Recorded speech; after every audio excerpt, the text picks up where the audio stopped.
আসসালামু আলাইকুম, কেমন আছেন সবাই? সবাইকে শুভ সকাল জানিয়ে ভিডিও শুরু করলাম। তো দেখতেই পাচ্ছেন ফ্রিজ খুলে ফেলছি। ফ্রিজ খুলে হচ্ছে গিয়ে বরফ পাইছি এখান থেকে। মানে ফ্রিজটা কেনার পরে এই পর্যন্ত পরিষ্কার করা হয়নি। আর তারপর হচ্ছে কুরবানি গেল, কুরবানির সময় এটার মধ্যে মাংস রেখে হচ্ছে একদম ফুল পাওয়ার দিয়ে দিয়েছিলাম। আর কি হয়েছে, এই যে এখানে একটা লাইট আছে আমার, এই লাইটটা হয়ে গেছে, মানে আটকে গেছে বরফের জন্য। তো সেইটাই হচ্ছে গিয়ে পরিষ্কার করতেছি। তো ভাবলাম আপনাদের সাথে একটু শেয়ার করি। আর আমার হাতের যে ফোনসগুলি আপনাদেরকে আমি আগেই বলছি, গত ভিডিওতে বলছি যে এটারে আমি মুভ করতেছি না দেখে আমার মনে হচ্ছে যে ব্যথাটা জমে রয়েছে। তো একটু মুভ করার চেষ্টা করতেছি যাতে করে ব্যথাটা আস্তে আস্তে মানে নড়াচড়া করে রিল্যাক্স হয় আর কি। আর নড়াচড়া না করলে সেটা আরো বেশি বাড়তেছে। এই জন্য হচ্ছে এই সিদ্ধান্ত নেওয়া আর কি, যে এটাকে পরিষ্কার করে ফেলাই, আবার হাতেরও একটা এক্সারসাইজ হয়ে যাবে না। তো সবকিছু মিলে এই হলো আজকের এই সিদ্ধান্তে আমি উপনিষদ হইয়াছি।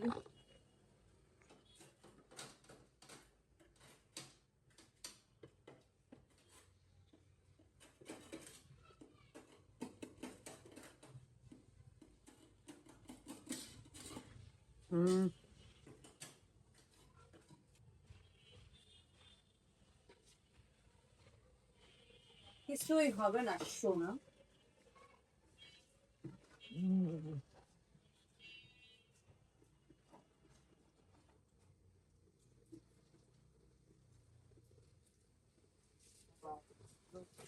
বরফটা কিন্তু উপরে সেটাই জমছে, নিচে না। সব জায়গায় জমছে বরফ, কিন্তু এই জায়গাটা বেশি জমছে। অতিরিক্ত 10 জারে ওভার করে লাইছে।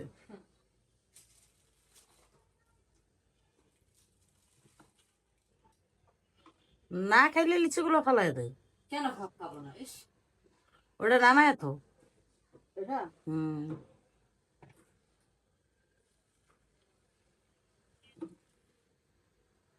নিচেটি উঠা কস।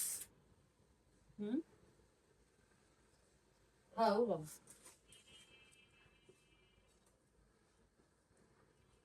বাড়ির উপরে থো, লেসুর উপরে থো। আমার বাসায় হলো এখন আমি, আপা আর হচ্ছে আমার কাজের আপা, এই তিনজন আছে। তিনজন ছাড়া আর কেউ নাই।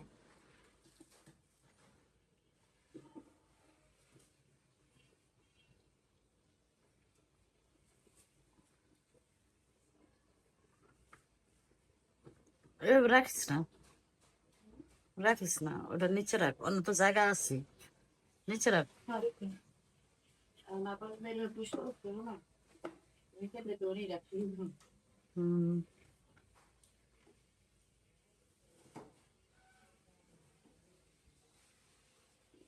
এটা কি? বট বট। খাস নাই? এটা মনে হয় মনে হয়। হ্যাঁ, এক পোটলা খাইছি, আর এক পোটলা হইতে আর এই যেটা মার কালকে দিয়ে গেছিল বাবু। আমি তো আগে দিয়ে মাংস যার জন্য রাখো, কে আসতেও না, নেও না। কে দেয়? আমার বাবা মামা মামা মামা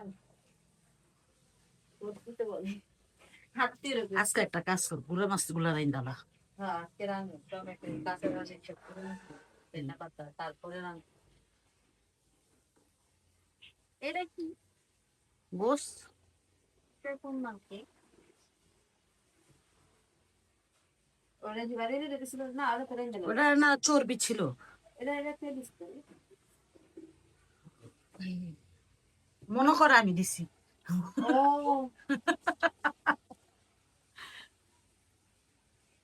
ও তুই তো তিনটা গরু কুরবানি দিছিস। বুঝলে গেছিলি না? যতগুলো গরু কুরবানি দিছিস আমার মাথায় আছে। আহ, এখন মনে হয়েছে। হুম হুম। হ্যাঁ, মনে রাখিস। দোয়া করিস যে সামনে আরো 3টা তারিখ। হ্যাঁ, 6-7টা না এলে আবার 1 কেজি এক লাগারে হয় না। 6-7টা না দিলে তুই 1 কেজির বেশি পাবো না। হ্যাঁ, যখন 7টা কুরবানি দিবি তাহলে 7টা থেকে এক পেপে করে আইয়া 1 কেজি 1 কেজি হয়ে যাবো না, বেশি হইব। দিবি তো মিসকিনের ভাগে, হ্যাঁ দিবি তো মিসকিনের ভাগে, আত্মীয় আক্তার দিবি না। না বুঝো তো এলাকা তো কেন ওই এক পা করে হইলো হিসাব করে দেখ হ্যাঁ কি জান 8টা দেওয়া লাগবে। না এক পা করে হইলে তো 8টা দিব কি লিগা সাইডটা তো এক পা হয়ে যায় তো কি হিসাব করস 1.5 কেজির উপরে হয় 1.5 কেজি দেওয়া হয়ে যাবো তোরে 7টা যদি দেয় কথা বুঝ তো 1.5 কেজি দেওয়া হয়ে যাইতেছে না ঠিক আছে, অনেক মাংস হয়ে যাবে। তাহলে তোর ফিরিসটাই বলো হয়ে যাবো আর ফিরে দিবি যাবে, ফিরে লাগাবো।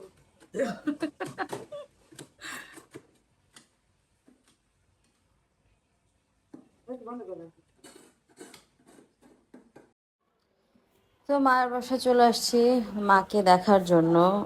মার সাথে দেখা হয় না মোটামুটি। আহ, মা অসুস্থ ছিল, দেখতে আসা হয় নাই। গেছিলাম মানে জাস্ট কোনো রকম হচ্ছে গিয়ে দেখে চলে আসছি। আজকে হলো একটু সময় পার করলাম। তো যখন সময় পার করতেছিলাম তখন আবার অন্য একটা গেস্ট আসলো, যে গেস্ট আসছে আমাদের এত বেশি কাছের, মানে আমি আপনাদেরকে বলে বুঝাইতে পারবো না আমাদের কতটা কাছের, তার কতটা ভালো লাগে, তার কতটা ভালোবাসি। খুবই কাছের একজন মানুষ। আর এই যে যে বাচ্চা দুটো দেখতেছেন আমাদের সারাফাত শারিফাকে ছাড়াও যে দুইটা বাচ্চা, এটা হচ্ছে আমার ফ্রেন্ডের বাচ্চা। ফ্রেন্ড বলতে পারেন, চাচাতো বোন বলতে পারেন, সব কিছু বলতে পারেন, মানে এভরিথিং। কারণ হচ্ছে ওরা ছোটবেলা থেকে যে পরিমাণ আমাদেরকে সাপোর্ট দিছে, এতটা কখনো আমরা আমাদের বাপ চাচাদের কাছ থেকেও পাই নাই। যেটা সত্যি কথা। ওর বাবা আমাদেরকে এত ভালোবাসছে, সেটা ফিনান্সিয়ালি বলেন, মেন্টালি বলেন, তারপর সব কিছুতে এত বেশি সাপোর্টিভ ছিল। আমার ফ্রেন্ডের বাবা প্রথমে হচ্ছে আমার বাবার ফ্রেন্ড, তারপর হচ্ছে আমার ফ্রেন্ড।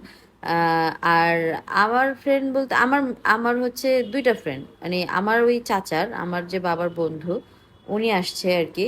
উম, ওই বাবার বন্ধুর দুইটা মেয়ে, আর দুইটা মেয়ে আমার বান্ধবী। একটা মেয়ে হচ্ছে আমার থেকে বয়সে হয়তো সামথিং বড় হবে, আর আরেকটা মেয়ে আমার থেকে ছোট হবে, ম্যাক্সিমাম 2-2.5 বছর বা 3 বছরের ছোট হবে এরকম। তো দুজনই বান্ধবী, দুজন। একটা হচ্ছে আমার ফ্রেন্ড, মানে যার সাথে আমার ছোটবেলায় বেশি ফ্রেন্ডশিপ ছিল, সে হচ্ছে শারমিন। আমার এই আঙ্কেলের বড় মেয়ের নাম হচ্ছে শারমিন, আর ছোট মেয়ের নাম হচ্ছে সাবিনা। তো দুজনের সাথে আমার ভালো বন্ডিং, দুজনের সাথে ভালো ফ্রেন্ডশিপ। তো ওই বড় মেয়ের যখন বিয়ে হয়ে যায় তখন ওর সাথে অত আন্ডারস্ট্যান্ডিং নাই, ছিল না, থাকে না। কারণ বিয়ে হয়ে গেছে, অনেক দূরে বিয়ে হয়েছে, সবাই তো আসলে একরকম ভাবে সংসার জীবনটা একরকম ভাবে পার করতে পারে না। আর সাবিনা ঢাকাতেই ছিল, যার জন্য ওর সাথে সম্পর্কটা আর কি ছিল, বরাবরই ছিল, এখনো আছে, আর ফিউচারও হয়তো বা থাকবে ইনশাল্লাহ। তো তাদেরকে হচ্ছে কি আমার বাসায় ইনভাইট করছি আর কি। ইনভাইট করার জন্য আমি আশা করছি যে তাদেরকে যদি আমি একবেলা খাওয়াইতে পারি আমার অনেক বেশি ভালো লাগবে। কারণ তারা এত বেশি কাছের মানুষ, মানে যেটা আমি বলে বুঝাইতে পারবো না। আর সেজন্য হলো আসছি বাজারে বাজার করার জন্য। আর বাজারে এসে তো আমি অবাক হয়ে গেছি, 250 গ্রাম কাঁচামরিচের দাম হচ্ছে 70 টাকা। মানে পাগলা হয়ে গেলাম কাঁচা মরিচের দাম শুনে। আর টমেটোর দামটা আমার কাছে ভাল লাগছে, টমেটোটা হচ্ছে একটা লেভেলের মধ্যে আছে। তারপর হচ্ছে এখানে আমার গাব পছন্দ হয়েছিল। এবছর এখনো পর্যন্ত গাব খাওয়া হয় নাই। গাবের দাম জিজ্ঞেস করলাম, গাব বলতেছে হচ্ছে 120 টাকা। বিলাতি গাব, আমাদের দেশে গ্রামে হচ্ছে দেশি গাব পাওয়া যায়, সেটা না, বিলাতি গাবের কথা বলতেছি। এই গাবটা কিন্তু খাইতে মজা আছে। তো পরও হচ্ছে গিয়ে অবশেষে, আর কাঁচামরিচ হচ্ছে আমার ঝাল না হইলে না কেন জানি ভালো লাগে না। আর এখন যে দোকানে আমি দাঁড়াই আছি, এই দোকানে আবার কাঁচামরিচের কেজি মানে 250 গ্রাম 80 টাকা। তো পরে হচ্ছে এই দোকানের কাঁচামরিচটা ভালো, দেখতে ভালো, ঝাল হবে, এই জন্য হচ্ছে এই মরিচটাই নিলাম আর কি। সর্বশেষ এই মরিচটাই হচ্ছে আমার মনে হয়েছে যে এটা নিলেই সব থেকে ভালো হবে, আমি যেরকম পছন্দ করি ওই রকম। 10 টাকা বেশি হলেও প্রবলেম হয় না, হ্যাঁ। এই হলো বিষয়। তারপর ধন্যবাদ নিলাম। যেহেতু মেহমানদেরকে দাওয়াত দিছি, যদি তারা কালকে আসে তাহলে তাদের জন্য তো একটা ভালো মন্দ রান্নার আয়োজন করতেই হবে, সেটা কম হোক বেশি হোক করতে তো হবেই, তাই না? তো কি কি রান্না করব, কারা কারা আসবে, তাদেরকে তো আপনাদের সাথে শেয়ার করি নাই, তো শেয়ার করবো ইনশাল্লাহ। আর ততক্ষণ পর্যন্ত অবশ্যই আপনারা আমাদের ভিডিওর সাথে থাকবেন। আর মানে যাব হচ্ছে, এখান থেকে যাব একটু মাছ বাজারে। মাছের বাজারে যাই, দেখি যদি কোনো মাছ পাওয়া যায় তাহলে কাজটা আগামীকালকে খুব মানে দ্রুত শেষ হয়ে যাবে আর কি। যার জন্য হচ্ছে মাছ বাজারে যাব। দেখা যাক মাছ বাজারে মাছ পাই নাকি না পাই।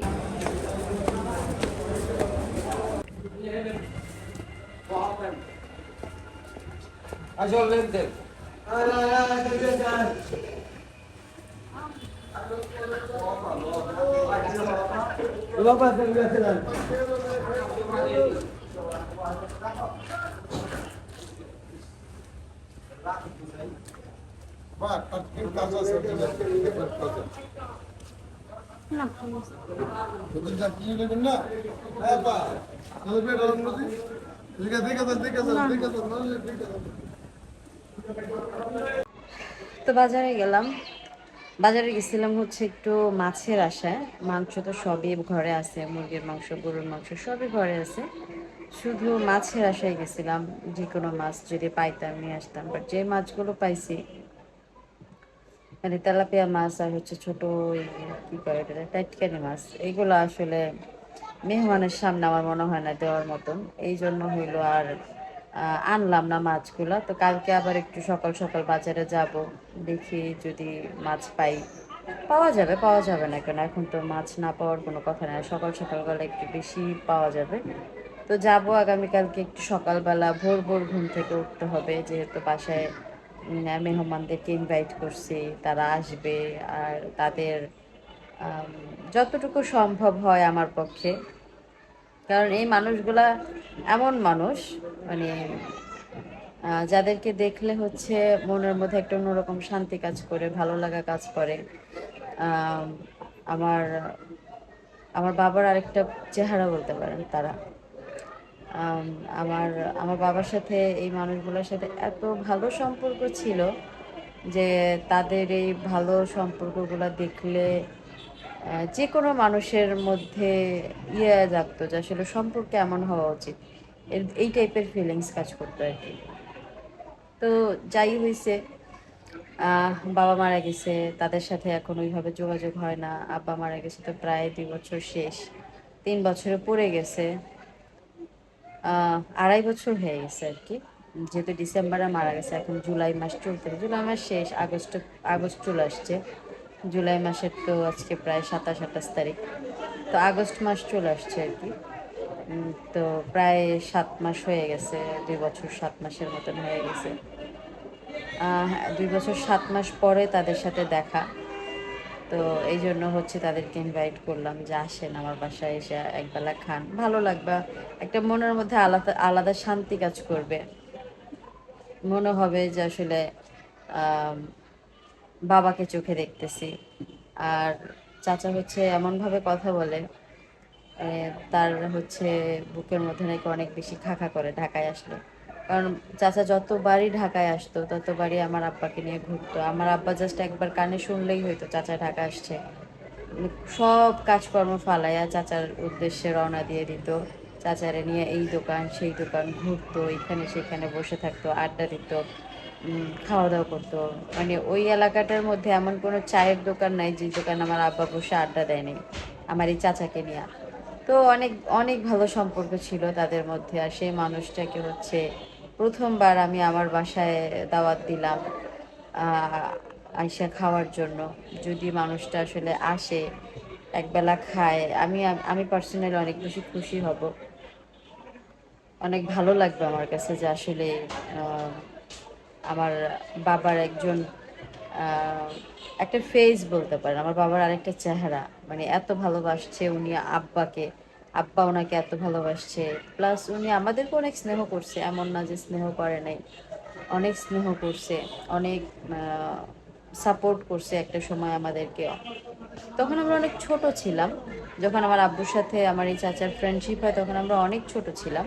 তো ওই সময় তো আসলে ওইভাবে বুঝতাম না যে সহযোগিতা কাকে বলে, সাপোর্ট করা কাকে বলে, এগুলো তো বুঝতাম না। তবে এইটা দেখতাম যে আমাদের প্রত্যেকটা কাজে, প্রত্যেকটা পদক্ষেপে চাচা সবসময় আমাদের সাথে থাকতো, আমাদের প্রয়োজনে অপ্রয়োজনে পাশে থাকতো, আমাদের ভালো মন্দ সে দেখাশোনা করতো।